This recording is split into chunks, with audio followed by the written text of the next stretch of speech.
Good afternoon. Today we are doing an exclusive coverage of the Fifth World Health Assembly. The issue at hand this year is that of refugees. First of all, we have with us the Honorable Delegate of the Islamic State of Iran, Ms. Noor Hassan. Welcome. Thank you so much for shedding the light on such an important topic. Thank you. Ms. Noor, Iran is considered one of the largest host countries for refugees in the world, and after the implementation of the RSD system, we can say that there has been more organization of the refugee status in Iran. However, can you say for sure that registered refugees get equal treatment as those unregistered ones? Thank you for bringing up this question.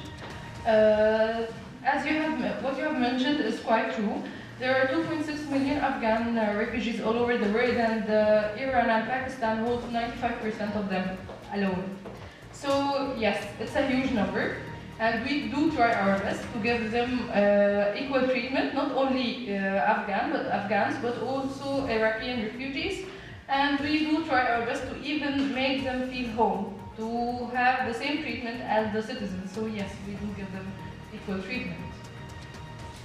Yes, but when you say you make them feel at home, does that include the physical violence they experience by the anti-foreigner sentiment in Iran?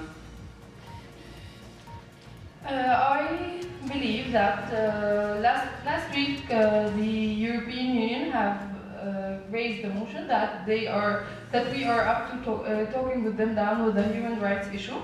And we want to improve our case. We do want to make them have a stable mental and psychological well-being. So we want to improve ourselves. Thank you. Okay, for the last question, I just want to ask you, do you think that the forced recruitment of Afghan refugees to fight in Syria affects their mental health as well as their physical health, putting their lives at risk? Do you think so? I do believe that Afghan refugees, as I have mentioned before, we are trying to incorporate them in our society, and they do feel that they are at home. Right now, if you give any Afghani refugee the chance to go back to Afghanistan or to stay in Iran, he would opt to stay in Iran because he feels that there is much better socioeconomic status for him. It is more of a home for him. So, in this case, they believe that this is home and that they have the right to defend the home in whichever way they prefer. Thank you. Thank you, Honorable Delegate.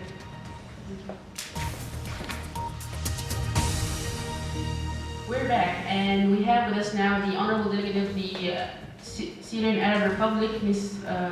Fatima Muhammad. Welcome. Thank you. I'm very honored to be here with you today. Thank you.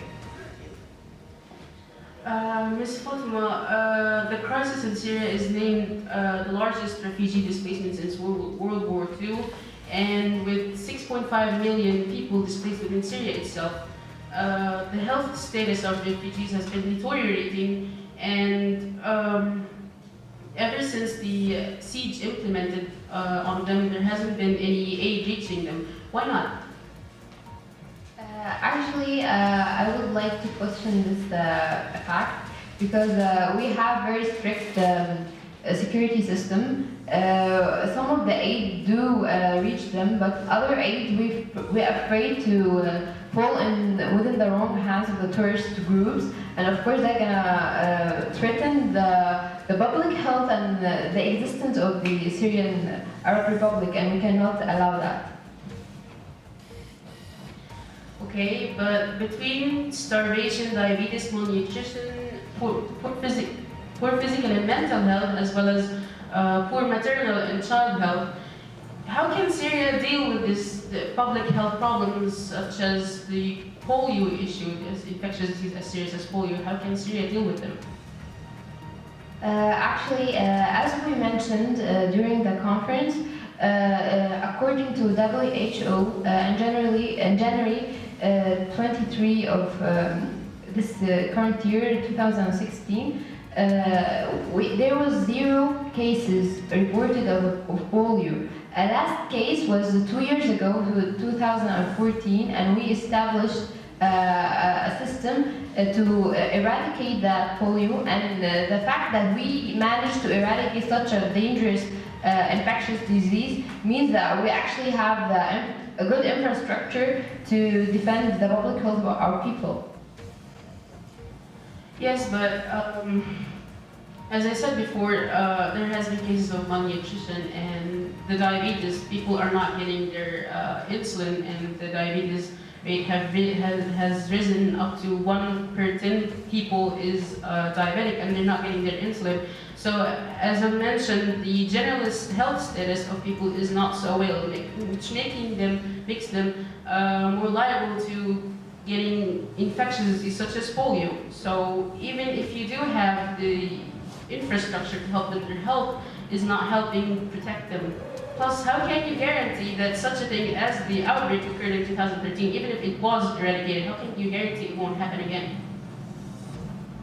As we mentioned during all our statements, that yes, the current crisis in Syria has affected the public health, the general public health in Syria, within either in internally displaced persons inside Syria or the refugees that have been fled outside. But as we mentioned in the position paper, as a solution, we call for the WHO to provide medical help, non-financial. We do not want any financial help, so they won't fall into the wrong hands. We want medical help, and we would deliver them to the people who need them by government protection. We established that in the position paper. We want that because we want the best for our people's health. Thank you, Honorable Delegate. This was Yusra Ahmed Sam reporting BBC. Thank you.